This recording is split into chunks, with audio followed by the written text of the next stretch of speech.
In the wake of Caesar's assassination, Roman politics got even weirder than they were in the century beforehand, which, given the persistence and pervasiveness of the civil wars, is really saying something. You can check out this video on Octavian's early career here to get the full rundown, but the gist is that after all of the kingy stabby killing, the assassins held on to nearly half of the Mediterranean, while forces vaguely loyal to Caesar's corpse kept the western portion more or less under control. Some prominent Caesarians, including the young Octavian Caesar Marcus Antonius and one Marcus Lepidus, buddied up to take on the assassins and defeated them at the Battle of Philippi in 42 BC, 2 years after Caesar's death. From there, the triumvirate, as it was called, split the empire up into thirds, halves, between them, and called it a day, as the collective Roman citizenry hoped really hard that it wouldn't explode into another war for at least a week.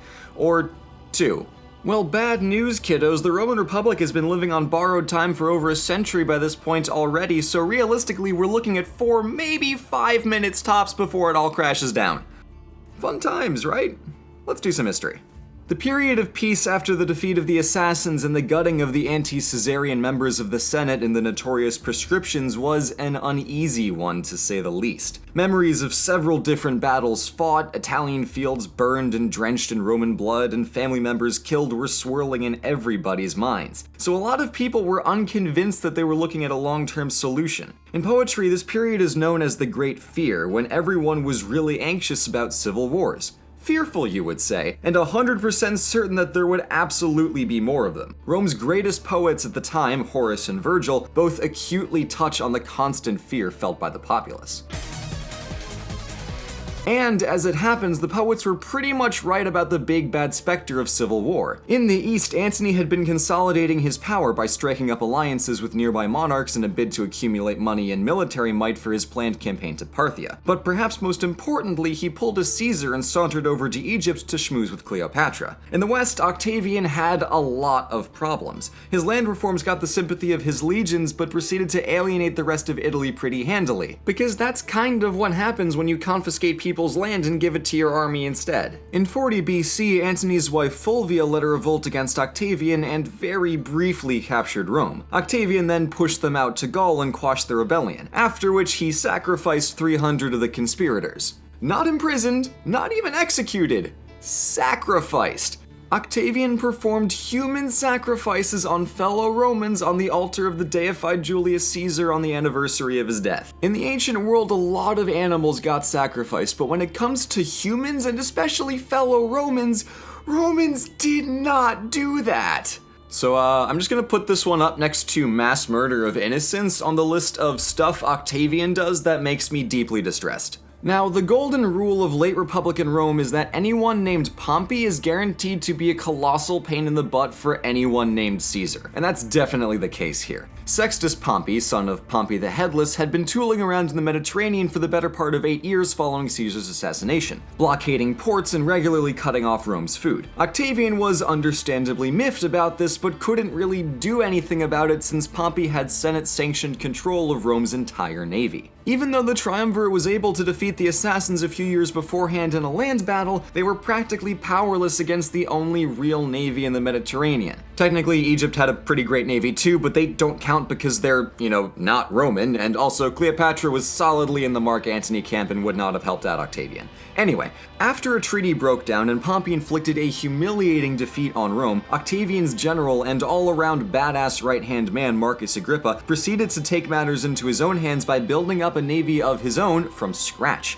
The problem was that with Pompey controlling the seas, Agrippa's forces couldn't train how to sail in open waters without threat of being immediately murderized. So the madman digs a lake in the middle of Italy and uses it as a makeshift naval base to train up a fleet, which proceeded to demolish Pompey's navy because Agrippa is a military god. My headcanon is that Agrippa, equipped with nothing but a bucket, a shovel, and a mission, dug the whole lake himself in a night.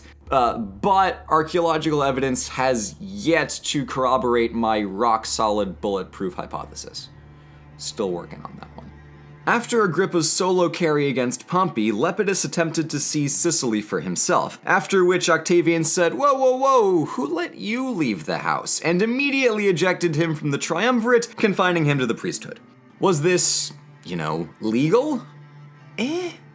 So then there were two. Moving on. Now, on paper, they were cool because Antony had married Octavian's sister Octavia after his wife Fulvia casually revolted against Rome, but in 32 BC he divorced her and officially married Cleopatra, confirming what everyone in Rome knew was happening for the better part of a decade. Observant viewers will recall that this is at just about the same point in the story of Caesar and Pompey when hostilities started flaring up between them on account of them not being in-laws anymore. So, there's that. It's around here that things start going downhill really fast. The Mediterranean was shaping up to end in a violent showdown between the muscular military man Antony and the super scrawny strategist Octavian. 32 BC started off with the year's two new consuls delivering what was apparently a devastating verbal smackdown against Octavian in the Senate. The next day, Octavian showed up in the Senate with armed guards. This was a strong statement, not to mention a gross violation of traditional rap battle protocol, after which part of the Senate bailed to go join up with Antony in the East.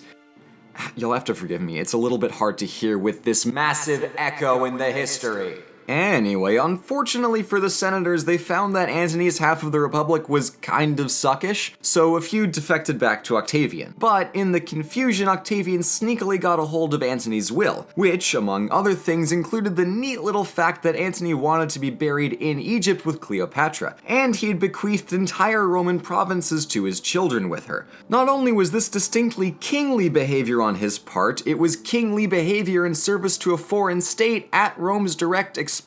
Octavian, of course, pounced on this like a cat on an expensive-looking vase and waged an intense propaganda war against Antony, branding him as having been bewitched by scary foreigner Cleopatra and forgetting how to be properly Roman. Octavian, by contrast, painted himself as the pinnacle of Romanness, as his family heritage traced back to the epic hero Aeneas and the settlement of Rome itself, insofar as anyone could trace anything when it came to ancient genealogy. Coincidentally, just as soon as Antony's will was exposed, Octavian also began construction of a giant mausoleum for himself right on the banks of the Tiber River in Rome. Cue symbolism fight.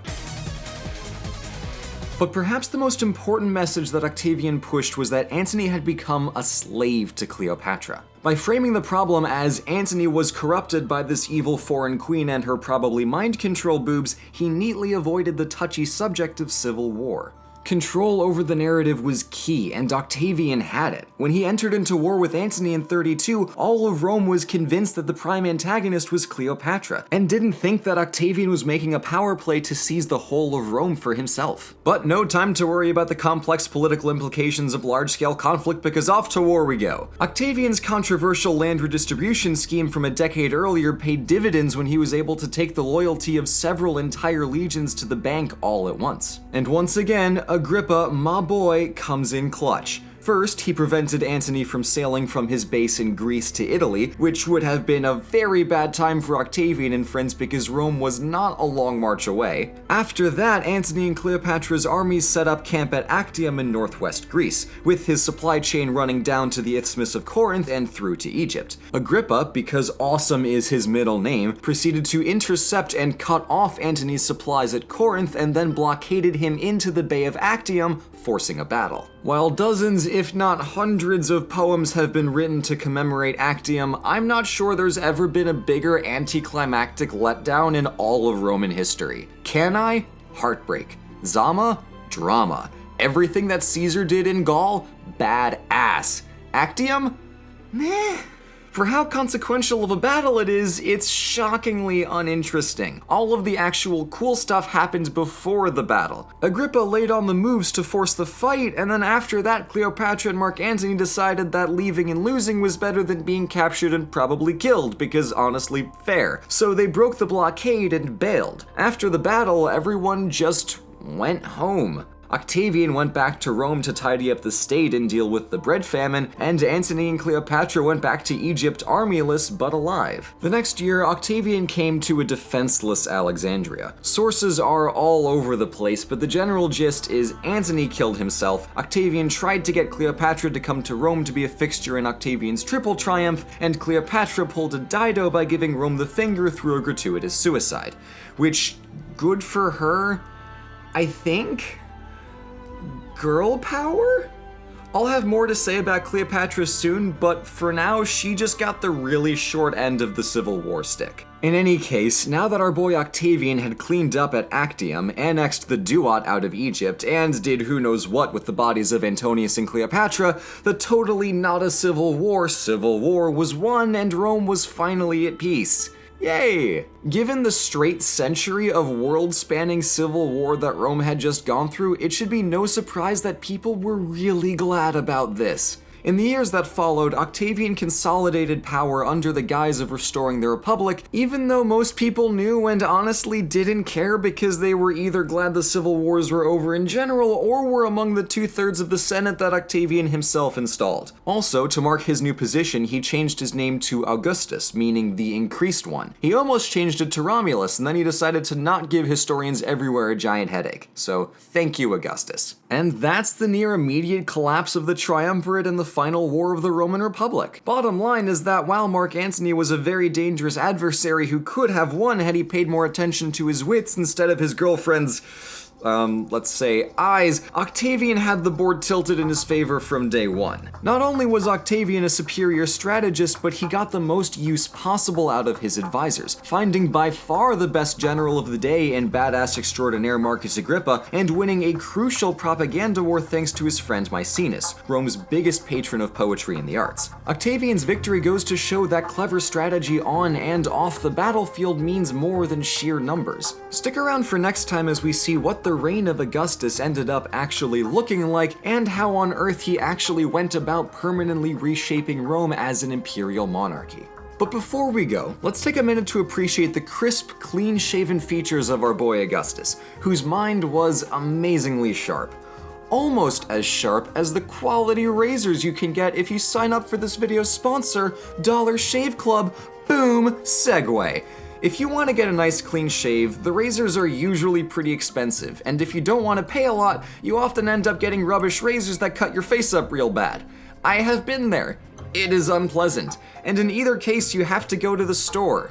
Gross. But what if I told you that you could get monthly supplies of quality razors delivered right to your house for just a few bucks a month? If you're like me and sick of the nonsense at the store, now's the time to try out Dollar Shave Club. For a limited time, DSC is offering up their Daily Essentials starter set to new members for only $5. This starter set features their executive razor and 3 trial-sized versions of their most popular products that help you stay fresh and clean. In your first box, you'll receive their shave butter, body wash, and One Wipe Charlie's butt wipes. You'll also get their executive razor, which includes their premium weighty handle and full cassette of cartridges. After the first box, replacement cartridges are sent for only a few bucks a month right to your door. It really doesn't get much better than that. This offer is exclusively available at dollarshaveclub.com/OSP. That's dollarshaveclub.com/OSP. If you want to get yourself a rugged jawline that can cut the Roman Republic in half just like our old pal Caesar, I honestly cannot help you with that. But if you want to get yourself a nice quality shave at a low price, Dollar Shave Club has you covered.